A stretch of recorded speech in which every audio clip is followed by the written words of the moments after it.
Shalom, selamat pagi jemaat Tuhan. Berjumpa kembali dalam doa pagi online.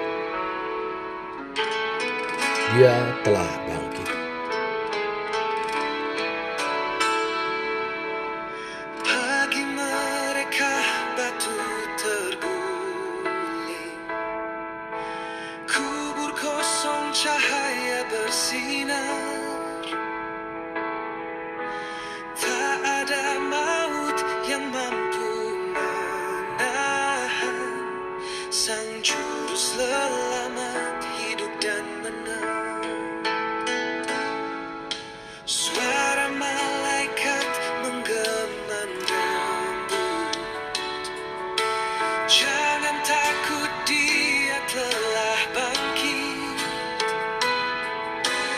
Duka berganti jadi pujian, gelap lenyap oleh terang harapan.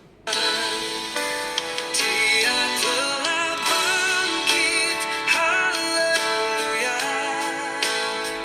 Hidup mengalahkan kematian. Surga bersorak, bumi bernyanyi. Raja yang hidup selamanya berseri.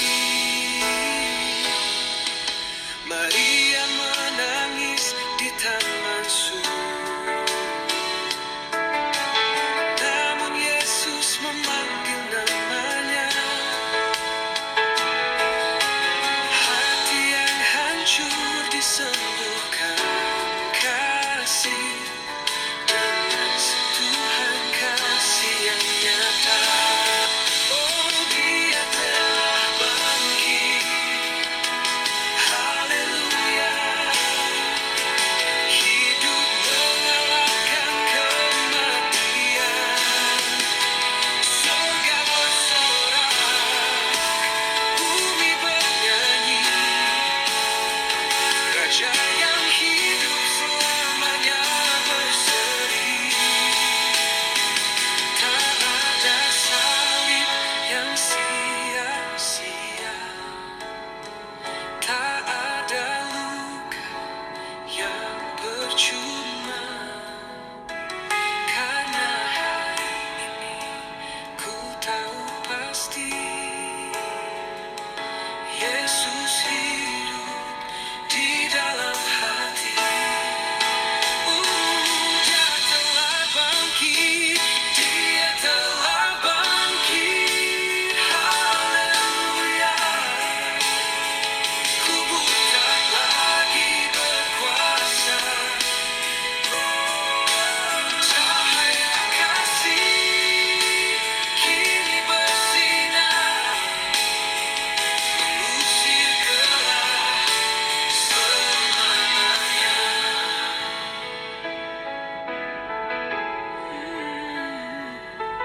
Mari bersorak, hai seluruh bumi. Dia hidup dan kita pun hidup kembali.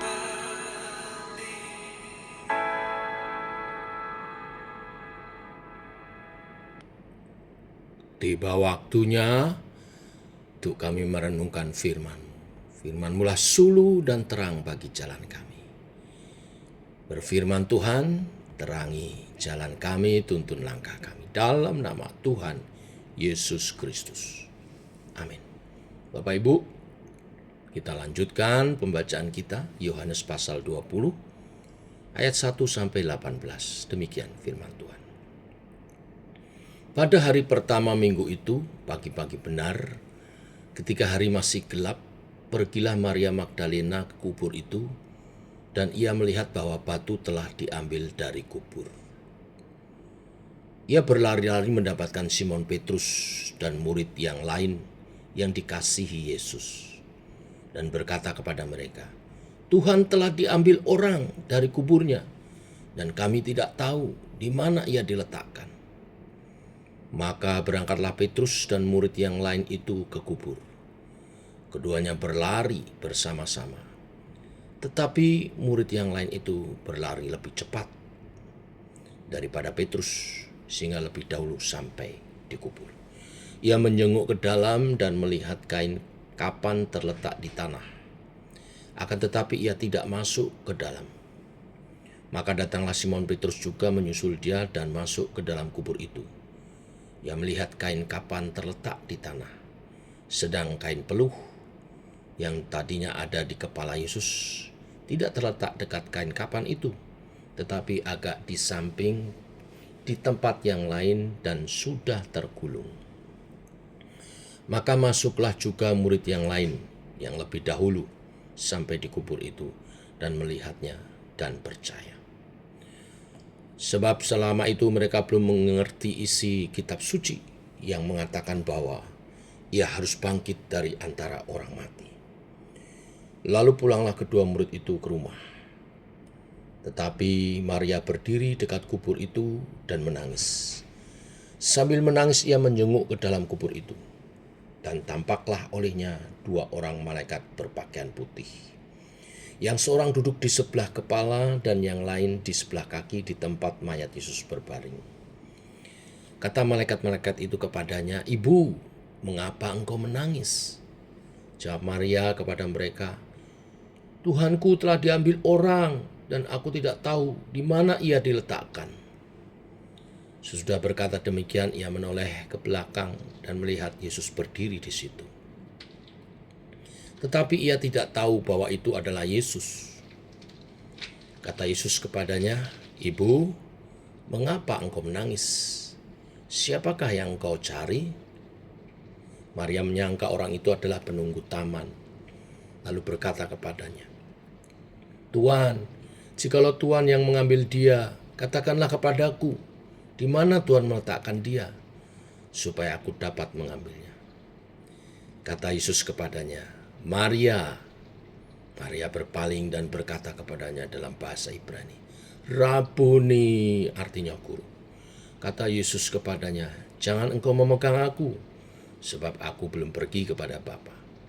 Tetapi pergilah kepada saudara-saudaraku dan katakanlah kepada mereka bahwa sekarang aku akan pergi kepada Bapakku dan Bapamu, kepada Allahku dan Allahmu." Maria Magdalena pergi dan berkata kepada murid-murid, "Aku telah melihat Tuhan," dan juga bahwa Dia yang mengatakan hal-hal itu kepadanya. Amin.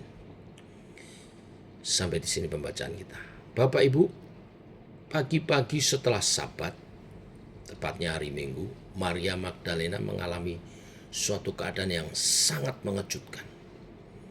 Ia pergi ke kubur Yesus dan kubur Yesus kosong.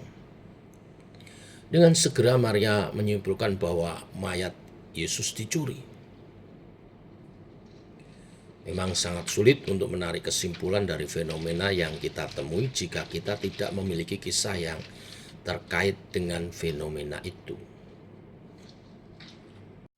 Kita tahu kesedihan sangat menghantam jiwa Maria.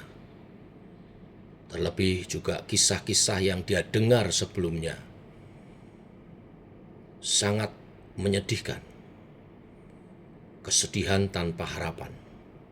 Kesedihan berpisah dengan seorang yang sangat ia kasihi. Kesedihan karena ia tahu bahwa harapan untuk tetap bersama-sama dengan orang yang dikasihinya ternyata selesai dan orang yang dikasihinya harus meninggal. Maria di tengah-tengah kesedihannya mengingat terus cerita orang-orang mengenai Yesus. Omongan-omongan mereka. Mereka bercerita sumbernya dari para imam dan orang-orang Farisi tentang kemungkinan mayat Yesus akan dicuri untuk mengabarkan berita palsu bahwa Yesus bangkit. Jadi memang sudah terjadi rumor pembicaraan antara orang Yahudi setelah Yesus dikuburkan. Oleh sebab itu para imam dan orang Farisi meminta untuk pemerintah Romawi menyediakan pengawal yang menjaga kubur Yesus. Kisah ini tanpa disadari masuk ke dalam pikiran Maria Magdalena. Mayat Yesus ada kemungkinan besar untuk dicuri. Maka ketika Maria melihat kubur kosong, dia lupa tentang berita kebangkitan Yesus. Bahkan berita firman kebangkitan Yesus seperti tidak mendapat tempat di pikirannya. Dia berpikir kalau kubur kosong, kata-kata orang-orang, maka berarti mayat Yesus dicuri. Di tengah kesedihan karena kehilangan Yesus, Maria semakin sedih karena kehilangan mayat Yesus. Orang yang dikasihinya, yang ia ingin rawat tubuhnya. Maria pun segera kembali ke rumah, di mana murid-murid Yesus sedang berkumpul. Murid-murid mendengar itu pun goncang, karena baru saja juga mengalami peristiwa penyaliban Kristus.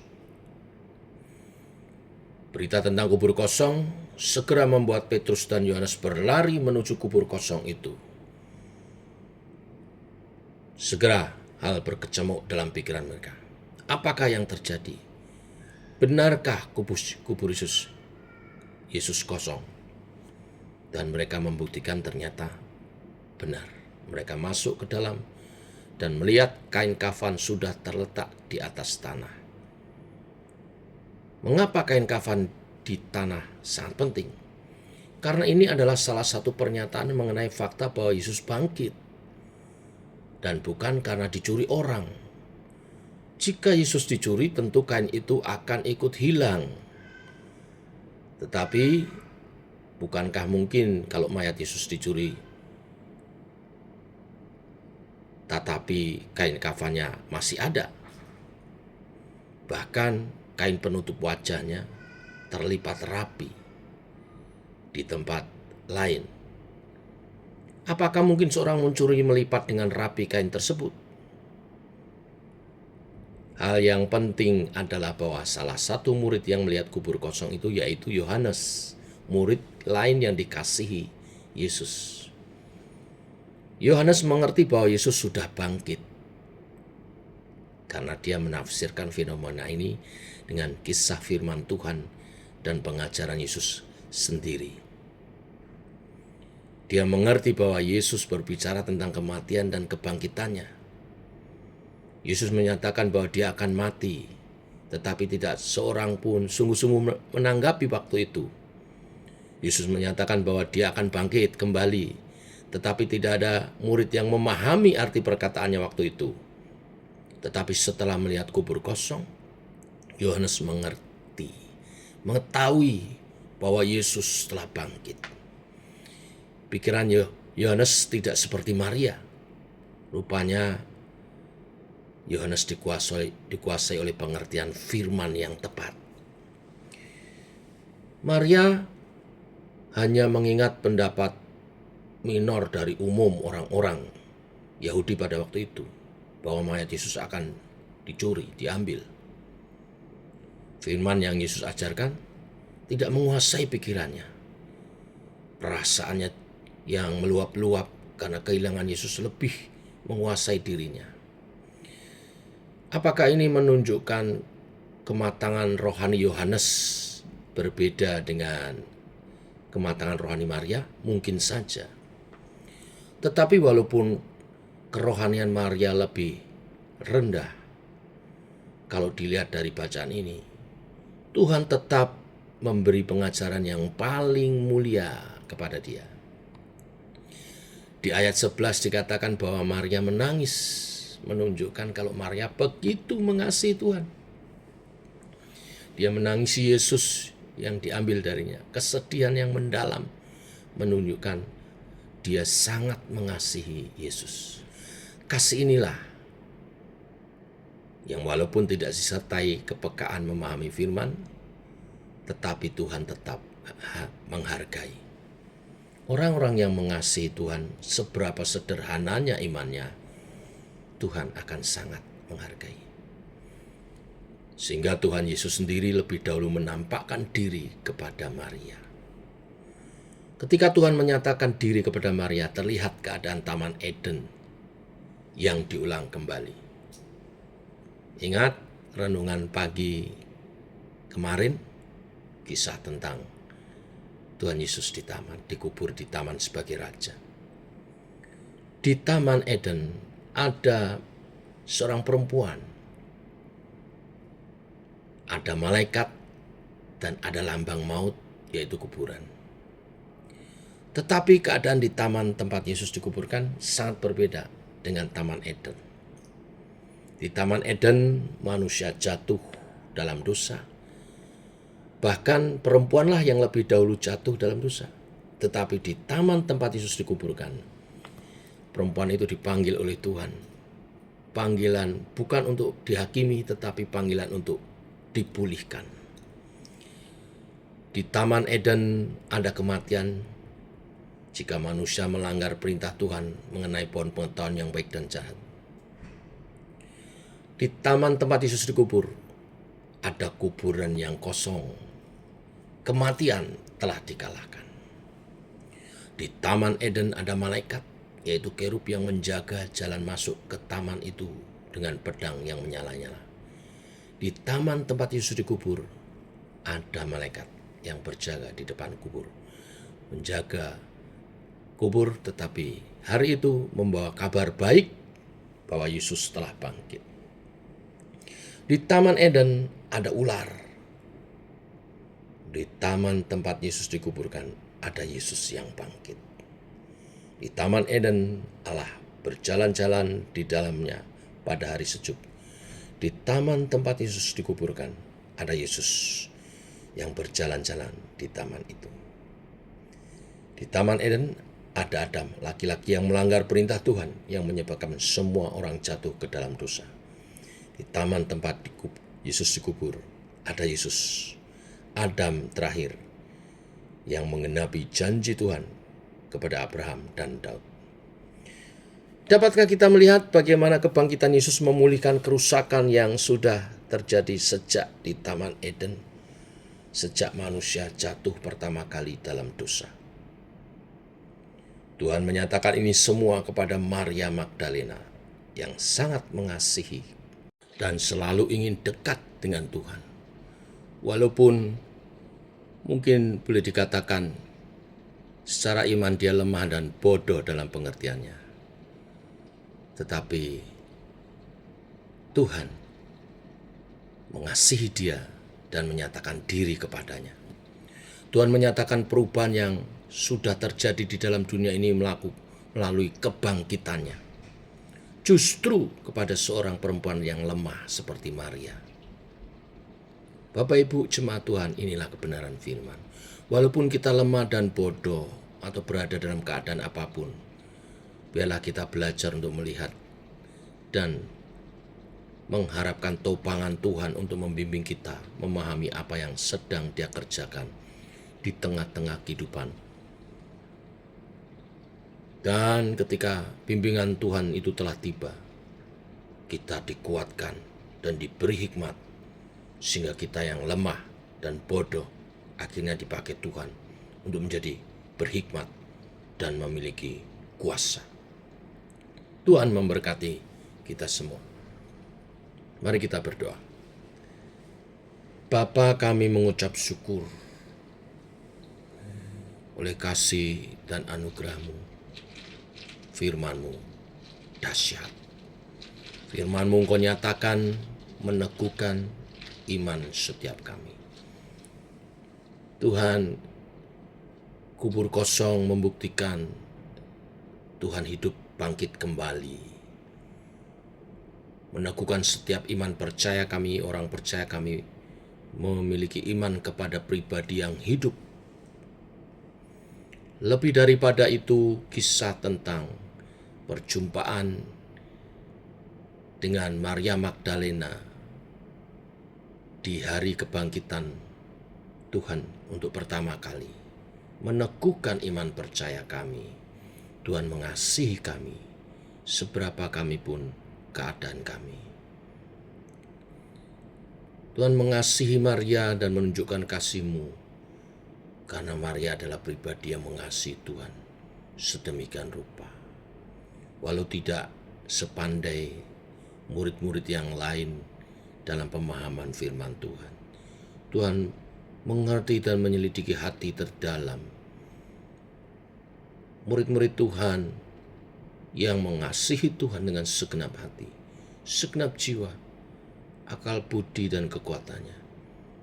Tuhan akan menyatakan kasih-Nya.